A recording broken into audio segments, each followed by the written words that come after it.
বুড়া শয়তান কয়টা? আমার কথা একটু কড়া কথা, কড়া তিতা কথা শুনতে হবে। বাংলাদেশে শয়তান বুড়া কয়টা আছে? আর আসতে বলে। এর ভিতরে এক বুড়া শয়তান ঢাকায় থাকে, ডক্টর মতিয়ার QRF কোরআন রিসার্চ ফাউন্ডেশনের প্রতিষ্ঠাতা। আরেক বুড়া হলো বগুড়া, ডক্টর মুজাম্মিল। তারা এই আয়াতগুলো দিয়ে কিতাব লিখে ইউটিউব ফেসবুকে লেকচার দেয়। আমি ওই সকল শয়তানদের বলবো, হাদিস একটা থেকে লাভ মরে কেন? যদি হাদিস জানতে চাও, যাও ইমাম ইবনে আব্দুল বার মালিক রাহিমাহুল্লাহর জামি' বায়ানুল ইলম ওয়া ফাদলিহি। এখানে নবী করিম সাল্লাল্লাহু আলাইহি ওয়াসাল্লামের সুস্পষ্ট নির্দেশনা আছে। নবী করিম সাল্লাল্লাহু আলাইহি ওয়াসাল্লাম নিজে বলেন, কাইদুল ইলমা বিল কিতাবা। শুনো, আমি তোমাদেরকে যে হাদিস বর্ণনা করব, যদি স্মরণ রাখতে না পারো, যদি ভুলে যাওয়ার সম্ভাবনা থাকে, এটাকে আটকে রাখবা কেমনে? নবী করিম সাল্লাল্লাহু আলাইহি ওয়াসাল্লাম নিজে বলেন, কাইদুল ইলমা বিল কিতাবা। তোমরা যত কথা বলবো সবগুলা লিখে রাখবা। সবগুলো কি করবা? তাহলে লিখে রাখার নির্দেশ নবী করিম সাল্লাল্লাহু আলাইহি ওয়াসাল্লাম দিয়েছেন কি দেন নাই? আরেকটা হাদিস শুনাই। নবী করিম সাল্লাল্লাহু আলাইহি ওয়াসাল্লাম বিদায় হজ্জের ভাষণ দিচ্ছেন। সাহাবায়ে কেরাম অবাক হয়ে গিয়েছেন। নবী করিম সাল্লাল্লাহু আলাইহি ওয়াসাল্লাম বিভিন্ন গুরুত্বপূর্ণ বিষয়ে সাহাবায়ে কেরামকে নির্দেশনা দিয়েছেন। ইয়ামানের একজন সাহাবী ছিলেন হযরত আবু শাহ রাদিয়াল্লাহু তাআলা আনহু। তিনি বললেন, ইয়া রাসূলুল্লাহ, আজকে যে বক্তব্যটা দিয়েছেন বড় শানদার বক্তব্য হয়েছে। যদি আমি তো ভুলে যেতে পারি, ইয়ামানে যাওয়ার আগে যদি আমাকে একটু লিখে দিতেন। নবী করিম সাল্লাল্লাহু আলাইহি ওয়াসাল্লাম সাহাবায়ে কেরামকে নির্দেশ দিলেন, উকতুব লি আবি শাহ, আমি যত হাদিস আজকে বর্ণনা করেছি সব তোমরা আবু শাহ রাদিয়াল্লাহু তাআলাকে লিখে দাও। এবার বলেন, নবী করিম সাল্লাল্লাহু আলাইহি ওয়াসাল্লাম নিজে লিখে দেওয়ার নির্দেশ সাহাবায়ে কেরামকে দিয়েছেন কি দেন নাই? হাদিস নাম্বার 3, নবী করিম সাল্লাল্লাহু আলাইহি ওয়াসাল্লাম এক করোনা ওয়াজ করতেছেন, বয়ান করতেছেন। নবী করিম সাল্লাল্লাহু আলাইহি ওয়াসাল্লামের প্রত্যেকটা কথাই হাদিস। বলেন, নবী করিম সাল্লাল্লাহু আলাইহি ওয়াসাল্লামের প্রত্যেকটা কথাই কথা বলেন, নবী করিম সাল্লাল্লাহু আলাইহি ওয়াসাল্লামের প্রত্যেকটা কথাই নবী করিম সাল্লাল্লাহু আলাইহি ওয়াসাল্লামের বয়ানের ভিতর একজন আরবি সাহাবী ছিলেন, সাদা সাহাবী। উনি বলেন, নবী করিম সাল্লাল্লাহু আলাইহি ওয়াসাল্লামের বয়ান শুনে আমি অবাক হয়ে গেলাম। ফাকুলতু ইয়া রাসূলুল্লাহ, আমি আল্লাহর নবীকে বললাম, মুগর আল্লাহর রাসূল, আজকে যে শানদার বয়ান করেছেন আমি অবাক হয়ে গিয়েছি। আমি তো ভুলে যেতে পারি না, স্মরণ রাখবো কেমনে? ফাউমা রাসূলুল্লাহ সাল্লাল্লাহু আলাইহি ওয়াসাল্লাম বলেন, ইস্তাইন বিয়াদি ইস্তাইন বিয়ামিনি ফাউমা ইলাইহি বিল কিতাবা। নবী করিম সাল্লাল্লাহু আলাইহি ওয়াসাল্লাম বললেন, বলবা কেমনে? আরে আল্লাহ তো তোমাকে হাত দিয়েছেন, ডান হাতকে কাজে লাগাও। মানে হাতকে কাজে লাগিয়ে কি করো? তুমি হাদিসকে, আমি যত হাদিস বর্ণনা করেছি সব হাদিস লিখে রাখো। ও মুসলমান, হাদিস 3টা বললাম। নবী করিম সাল্লাল্লাহু আলাইহি ওয়াসাল্লাম হাদিস লেখার নির্দেশ সাহাবায়ে কেরামকে দিয়েছেন কি দেন নাই? হাদিস নাম্বার 4, 4টা শোনাই, বেশি শোনাবো না। দেখেন, নবী করিম সাল্লাল্লাহু আলাইহি ওয়াসাল্লামের যে সকল সাহাবী অনেক বেশি হাদিস বর্ণনা করেছিলেন, নবী করিম সাল্লাল্লাহু আলাইহি ওয়াসাল্লামের যে সকল সাহাবী অনেক বেশি হাদিস বর্ণনা করেছিলেন, তার ভিতর একজন ছিলেন হযরত আব্দুল্লাহ ইবনে আমর ইবনে আল-আস রাদিয়াল্লাহু তাআলা আনহু। খুদ আবু হুরায়রা রাদিয়াল্লাহু তাআলার বক্তব্য, ইমাম ইবনে আব্দুল বার মালিক রাহমাতুল্লাহ আলাইহি 463 হিজরিতে ইন্তেকাল করেছেন। তিনি তার জগদ্বিখ্যাত কিতাব জামি' বায়ানুল ইলম ওয়া ফাদলিহি বর্ণনা করেছেন। আবু হুরায়রা রাদিয়াল্লাহু তাআলা নিজে বলেন, লাম ইয়াকুম মিন আসহাবি রাসূলিল্লাহ সাল্লাল্লাহু আলাইহি ওয়াসাল্লাম আকসার মিন্নি হাদিসান। উনি বলেন, নবী করিম সাল্লাল্লাহু আলাইহি ওয়াসাল্লামের কোন সাহাবী আমার থেকে বেশি হাদিস বর্ণনা করেননি। শুধু আব্দুল্লাহ ইবনে আমর ইবনে আল-আস রাদিয়াল্লাহু তাআলা আনহু নবী আমার থেকে বেশি হাদিস বর্ণনা করেছেন। কেন? ফাইন্নাহু ইয়াকতুব ওয়া লা আকতুব। তিনি কারণ বর্ণনা করেন, আব্দুল্লাহ ইবনে আমর ইবনে আল-আস রাদিয়াল্লাহু তাআলা আনহু নবী করিম সাল্লাল্লাহু আলাইহি ওয়াসাল্লাম যা বলতেন সব লিখে রাখতেন। ফাইন্নাহু ইয়াকতুব ওয়া লা আকতুব।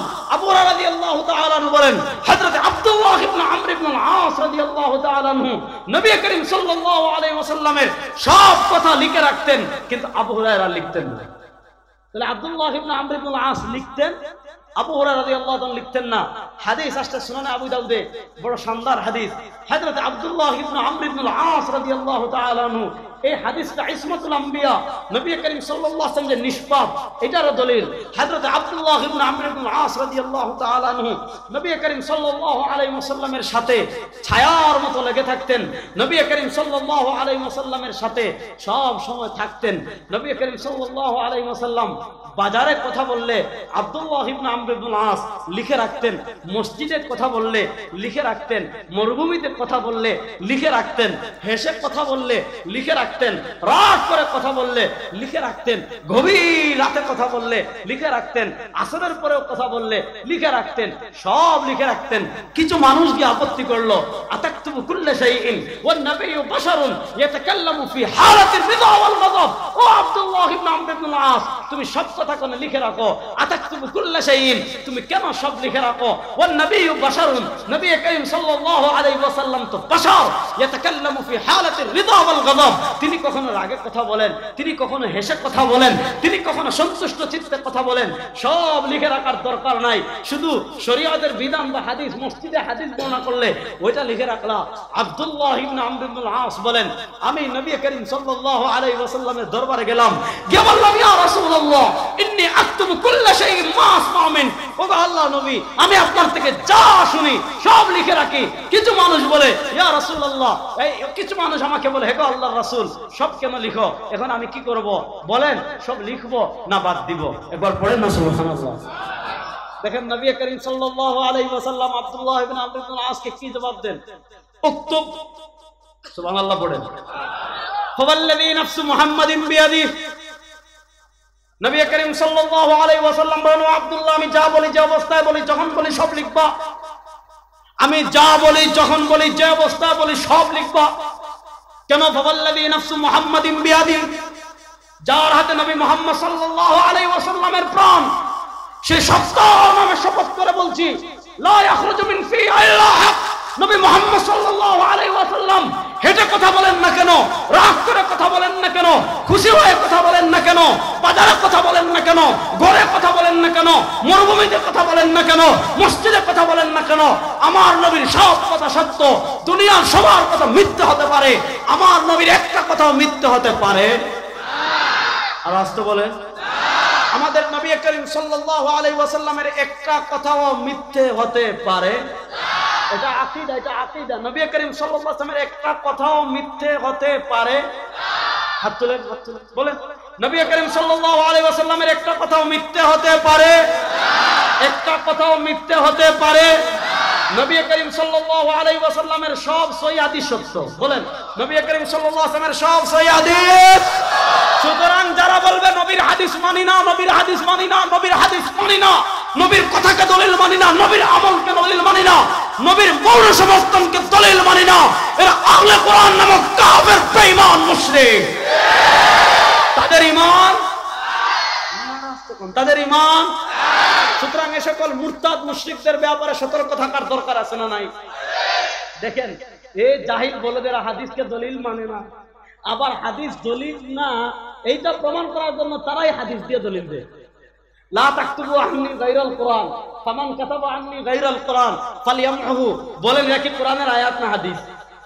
শুধু হাদিস না, কথা বুঝেন, শুধু হাদিস না, তারা তাদের মতামত প্রমাণ করার জন্য জাল হাদিস দিয়েও দলিল দেয়। দেখুন, আমাদের দেশটাই হলো উল্টা। উল্টার আমি সিস্টেম দিই যে যারা বলে আহলে কোরআন হাদিস মানি না, তারা তাদের মতামত প্রমাণ করার জন্য প্রথম হাদিস দিয়ে দলিল দেয়, উল্টা হইল। আবার দুই নম্বরে এমন হাদিস দিয়ে দলিল দেয় যেটা জাল হাদিস। ডক্টর আবু শাহবা রহমতুল্লাহ আলাইহি একটা কিতাব লিখেছেন, ডক্টর মুস্তাফা সিবাই রাহিমাহুল্লাহ কিতাব লিখেছেন। আমি আমার ছাত্র ভাইদেরকে বলবো, ডক্টর আবু শাহবা রাহিমাহুল্লাহর কিতাব আছে দিফা আনিস সুন্নাহ, ডক্টর মুস্তাফা সিবাই রাহিমাহুল্লাহ কিতাব আছে আস-সুন্নাহ ওয়া মাকানাতুহা ফিত তাশরী'আল ইসলামী। তার আরেকটা কিতাব আছে আল ইস্তিশরাক ওয়াল মুস্তাশরিকুন। এই কিতাবগুলো সংগ্রহ করবেন, পড়বেন, কারণ আমাদের আকাবিররা আমাদের কাছে যে মিশন রেখে গিয়েছেন, নবী করিম সাল্লাল্লাহু আলাইহি ওয়াসাল্লাম আমাদের উপর যে মিশন রেখে গিয়েছেন, ইয়াহমিলু হাযাল ইলমা মিন কুল্লি খালাফিন উদুলু ইয়ানফুনা আনহু তাহরিফাল গালিন ওয়া ইনতিহারাল মুবতিলিন ওয়া তাওয়িলাল জাহিলিন। আমাদের আকাবিরদের স্বর্ণোজ্জ্বল ইতিহাস দেখেন। একদিকে তারা ইস্ট ইন্ডিয়া কোম্পানির বিরুদ্ধে জিহাদ করেছেন, একদিকে তারা ব্রিটিশের বিরুদ্ধে জিহাদ করেছেন, একদিকে তারা স্বাধীনতার হেফাজতের জন্য জিহাদ করেছেন, একসময় তারা দেশকে উদ্ধারের জন্য জিহাদ করেছেন। একদিকে যেমন জিহাদ করেছেন, আরেকদিকে কাদিয়ানীদের বিরুদ্ধে ইলমি খণ্ডন করেছেন, বেরলভীদের বিরুদ্ধে ইলমি খণ্ডন করেছেন, শিয়াদের বিরুদ্ধে ইলমি খণ্ডন করেছেন। আপনি দেখেন শাইখুল মাহমুদ হাসান দেওবন্দি রাহিমাহুল্লাহ, যিনি হলেন রেশমির মহল আন্দোলনের অগ্রসৈনিক এবং যিনি দারুল দেওবন্দের প্রথম ছাত্র। দেখেন দারুল দেওবন্দ শুরু হয়েছিল এক উস্তাদ এক ছাত্র, দুজনই মাহমুদ, এক উস্তাদ মোল্লা মাহমুদ, এক ছাত্র মাহমুদুল হাসান। দেখেন দারুল দেওবন্দ যে মিশনগুলো, দারুল দেওবন্দ ভার্সিটি না, কথা বুঝেন, বিশ্বে অনেক বড় বড় ভার্সিটি আছে। ওখানে কি হয় জানেন? দেশ গুল্লায় যাক, ইমান গুল্লায় যাক, আকিদা গুল্লায় যাক, রাষ্ট্র গুল্লায় যাক, ইসলাম গুল্লায় যাক, ওটা নিয়ে তারা মাথা কামাবে না। তাদের কাজ কি?